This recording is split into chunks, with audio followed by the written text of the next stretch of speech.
Hi, Ukulele Mike here. By now perhaps you've heard Bella Toscana, which I wrote several weeks ago and published on YouTube. And I thought I would follow up with a video, a lesson on some of the tips and techniques that I employ in performing this piece.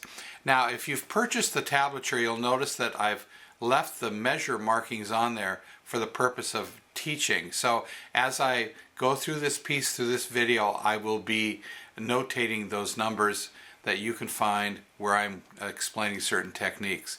So to start off with, we're going to look at measures 1 and 2, which are pretty essential measures in this piece.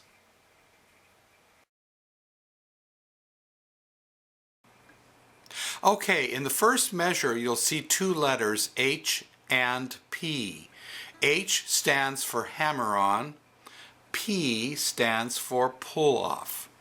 These are articulations or slurs in music indicated by the little curved line under each of the notes 2, 3, and 2 in the triplet. 2, 3, and 2 on the first string. So to do a hammer-on, you have to actually hit the string with your left finger. In this case, I start on the 2nd fret of the first string, and then I hit my ring finger on the 3rd fret of the first string. Now I could just do that all alone in this fashion. But when you put the 2nd finger down and pluck that first string and hold it securely, you actually start the string in motion. The vibrations are already there. So when you come down with the ring finger, it's got a fair amount of volume left in it. If I wait too long, there's nothing vibrating there, so I hardly get any sound. Now, the follow-up is the pull-off, and that's done by simply plucking the first string with the ring finger. So you hammer on first, then you pull off. So it goes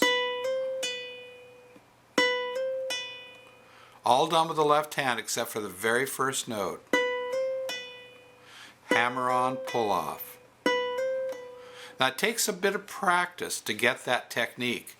I would suggest you sit down with your uke someday and just, don't try to play the tune, but just try to work on that repetitively over and over again until it becomes automatic. Now in the second measure we have another articulation, another slur, and it's called a slide. It's played on the 2nd string, and there's a letter S to indicate slide. So you play the 3rd fret of the 2nd string, and you slide that finger up to the 5th fret. That's an upward slide, meaning it's going up towards the finger, towards the body of the uke, meaning up in pitch. That would be a downward slide. Once again, do that over and over. You don't want to go. You got to keep the pressure on the string to keep the vibrations going. Good vibrations. Now, in the first measure, you've got 3 notes stacked on each other. 3, 0, 0. And whenever you see stacked notes, those are chords, and they're played basically simultaneously. But obviously, you can't play them all at the same time unless you plucked all 3 strings at the same time. And I like to play this in a harp-sounding fashion. And you notice I'm playing up here on the fingerboard as opposed to down on the body.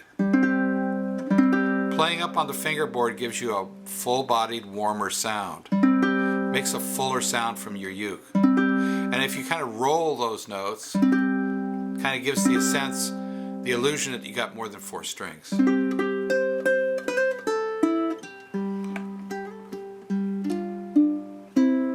do that once again.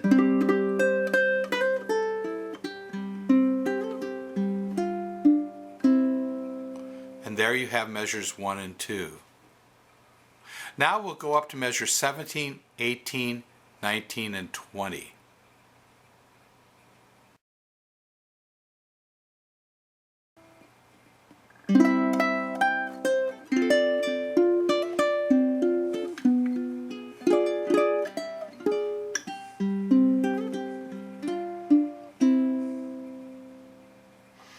You'll notice in that little passage, if you've got the tablature, that I've changed it just a little bit. It's correct from here.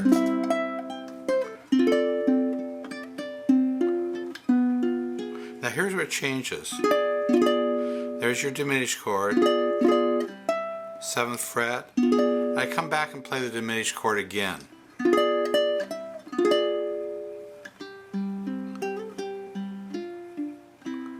And you'll notice I did a hammer on and I did a slide. So I have, there's your hammer on. I'm barring the 5th fret. There's your diminished. Then down, slide.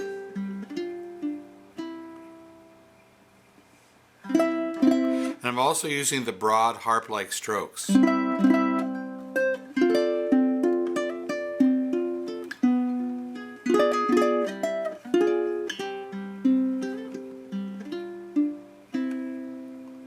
there you have measures 17, 18, 19, and 20. Now let's move on a bit. Here we have the F diminished chord.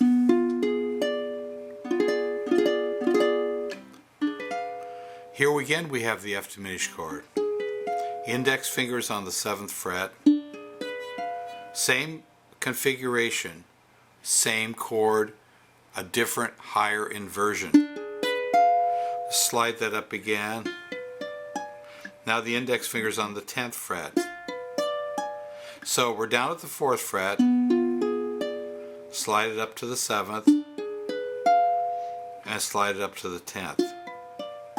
And those are all F diminished. You can actually go down to the 1st fret.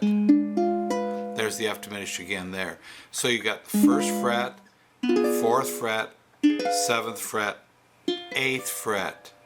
So in this song, it starts on the 4th fret. You pick each of the strings individually. Then you go to play the one at the 7th fret, and the one at the 10th fret, and then I'm barring the 8th fret.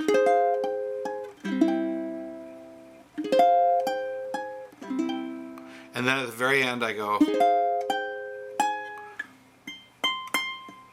little pinky's way up here, where the fret meets the body of the ukulele on the 15th fret. Now, because that note is so short in sustain, I use a tremolo effect, which is this.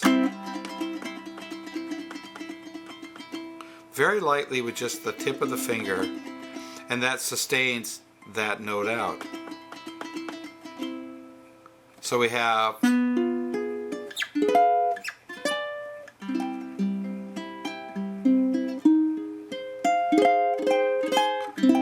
once again that harp effect up to the 15th fret and the tremolo. And there you have the last part of Bella Toscana. Okay, so there's some tips on how to play Bella Toscana. Some of the little intricacies of the hammer-ons, the pull-offs, the slides, the harp-like effect you want to get on the strings, playing up on the fingerboard to get a richer, fuller sound. And also, in this song, you're developing some techniques that will get you out of the 1st and 2nd, 3rd position and way up to the 12th position on the ukulele to actually explore some of the notes and chord sounds and the tonal effects that you can get throughout the whole fingerboard of the ukulele. As I tell all of my students when they're working on tablature, to take little bits at a time, take 1 or 2 measures, work it through, memorize it. Get away from the printed paper. Memorize those passages so that you can get into feeling it and getting the sense of how it plays rather than trying to pick through each individual note. Next day, master 1 or 2 more measures. Eventually you'll put it all together and you've got the piece learned and memorized at the same time. Playing solo ukulele is so gratifying, and if it's something you've not done before, this is a time to try that. The tablature for Bella Toscana, it can be purchased for $5.39 through my website by simply paying through the PayPal donate button. It's also included in the newly enhanced version of my solo ukulele instrumentals book.